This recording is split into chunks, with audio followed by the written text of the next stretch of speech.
Well, let's take a look at how the Kenyan market has fared for the day, and just checking in on that blue chip index. You're looking at a 0.5% gain, 4,788 points. Recovery there, albeit of course from a downward slope that we have seen, of course, in the markets for the past few trading sessions. And of course, the shilling has also been stable and strong. 83.75 is where it's trading against the US dollar. You're looking at a marginal dollar strength, just over 0.1% stronger right now, but certainly still below 84 against the US dollar, and of course ahead of that central bank meeting next week. And we'll take a look at that and more. We're crossing to Nairobi right now. Our Kenyan market watcher today, Ted Macharia, investment analyst at AIB Capital. Ted, thanks for joining us. So let's firstly start off with inflation and the implications for monetary policy going forward, because of course the countdown now to the next monetary policy meeting, which takes place next week. We saw inflation coming in yesterday, a slight, ever so slight tick up. It's certainly below the 5% inflation target or inflation band. I mean, what are your thoughts right now on how that is likely to influence their decision next week? Thank you for having me on the show. Inflation is at 4.14 from 4.11. It's been very stable in the past 3 months, and I think the Monetary Policy Committee will be looking at that as an indication to perhaps ease the monetary policy. We're maybe looking at a rate cut of about 1% from 9.5 to 8.5. And the purpose of this would be perhaps to stimulate the economy more and to have cheaper credit flow down to the lower ends of the economic class. I think, however, they might also decide to hold it as it is and see how macroeconomic climate pans out, considering that we have a new government in power, and we might have some new policies coming into place. Looking at how banks are benefiting from this low interest rate environment, just looking at NIC Bank and Housing Finance first quarter numbers, certainly indicating that those low interest expenses is helping them leverage off that and grow their loan book. Do you think that this is a trend that is going to continue? Do you think that other banks are also benefiting in the same way? Yes, the banks are the first ones to cut the interest rates on deposits. They cut that before they cut the interest rates on loans, so that at least they can maintain decent net interest margins.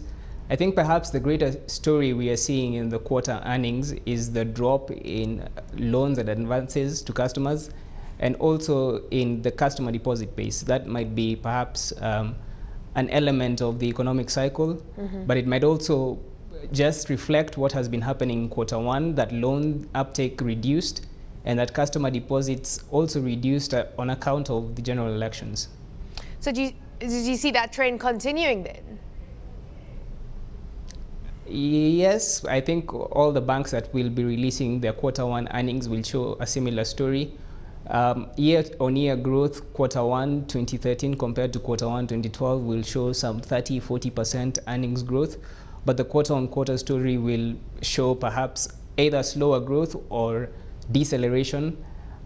Interest expenses will obviously fall, as they have, compared to 2012, because in 2012 the interest rates were extremely high, talking about the range of 19%.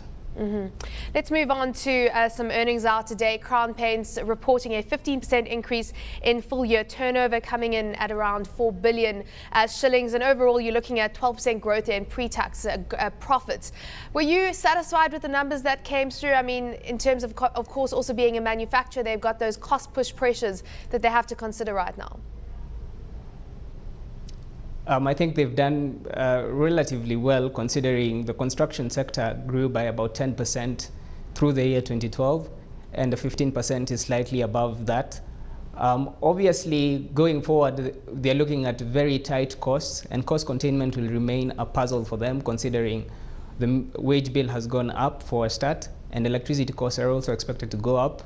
Fuel has become a problem in transportation of paint, so I think they have done well enough with the factors that were affecting the business. That being said, I mean, you're still looking at top line growth outpacing bottom line growth, but still the company is looking to take advantage of, I suppose, growth in the region, of increased infrastructure spend, of construction that's taking place. Do you think that they're well placed right now to be able to benefit from that, and I suppose continue to grow that 4 billion shilling revenue line right now? I think they are well placed. However, the barriers to entry in the paint business is very low, so we might see new entrants into the market, but they have the asset base to prop them going forward, to boost them in whatever endeavors they'll be looking at targeting, particularly in the hotel industry and construction industry. Real estate projects are coming up almost on a daily basis, so they have the space, they have the cash, but new entrants might spoil the game for them. And just lastly, Ted, we saw that Uhuru Kenyatta increasing the minimum wage by 14%. And of course, manufacturers have a lot to say about this. Crown Paints is a manufacturer, but there are a lot of companies that are listed that would be affected by this. I mean, which are the companies that stand out for you? The problem with the increase in the wage bill is that the manufacturers will see it as setting the minimum cap on wages above the economic trend. So market forces are playing below that figure that the president quoted. I think going forward, the whole manufacturing sector is looking at some problems, not just on the wage bill side, but also on electricity, because we're expecting some upward tariff reviews. And at the end of the day, that will make our products less competitive in just the greater Eastern African region. So the manufacturing sector looks set to get hurt by the increase in the wage bill.